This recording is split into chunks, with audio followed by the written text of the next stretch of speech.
Victor, can you talk a little bit about why you started Blue Ridge Mountain Creamery and your inspiration and what made you?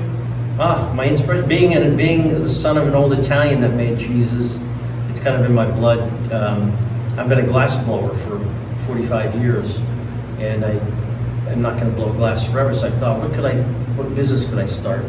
And I thought, 10 years ago, no one was really making aged cow's milk cheeses.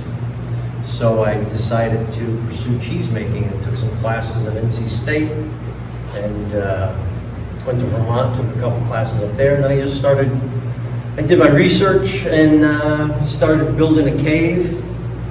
Yeah, it took about 2 years to build a cave, and I got my license over 10 years ago, and we've been doing it ever since. Two things. If you could talk just briefly, maybe a challenge that you face, whether it be because you're a small business or a cheesemaker or whatever it may be, but kind of what's a challenge that you face? Oh gosh, we're a micro cheese maker, and the markets have gotten very, very tight. Fortunately, I got into tailgate markets early on, but nowadays, if somebody was doing this, the market's got a fair amount of cheesemakers that are doing all the markets, and they can only have so many cheesemakers. That was one thing that I really didn't know about when I first started. I took a class at AB Tech on starting up a small business, and they never really touched on that. I think the marketing was a little bit lax. So the main way that you sell your product, because you're a pretty small maker, is you do it kind of face-to-face at the tailgate markets? Yeah, up close and personal tailgate markets. We do sell to restaurants and stuff, but we're only making, tops. We're using, 150 gallons of milk, which are, maybe that's 130 pounds of cheese a week, if that. Whereas friends of mine do, 600-gallon batches. And industrial cheesemakers will do 10,000, 20,000 gallon batches. So, but this is very intimate. So a lot of detail goes into it. Where I'm out here inspecting cheeses every week, making sure everything goes good, and it's a lot of hands-on, and that's what makes the artisan cheeses a bit more expensive. It also makes it that much better.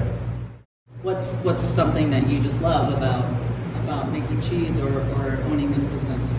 Oh, I just love waiting a year to see if my experiments are gonna yield a good tasting cheese. No, I'm a maker at heart. I have to make things. That's what I do for my entire life. I make things, hopefully beautiful things. And this is just another extension of making hopefully beautiful things that will enliven the lives and dinners and parties of people that buy my cheese.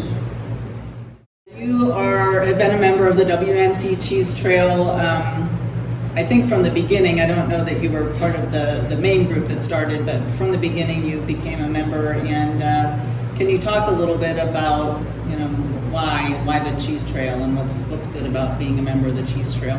Oh, geez. You're kind of tucked away in the woods here, and marketing is a tough part of any business, especially when you have very little budget for doing it. So I was really happy when Jen decided to get the ball rolling on this, on the Cheese Trail. And it really let people know all over the country, even on airplanes, our articles have been, in airplane magazines and all across the state. So it really has opened up the whole market for people to know that we're here. And it's fun to do.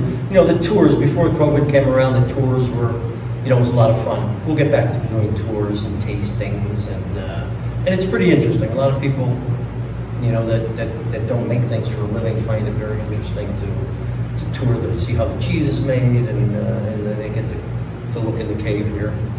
So it's a lot of fun. Anything else you want to add about either the cave or the business? I'm happy that the cave worked the way I had planned.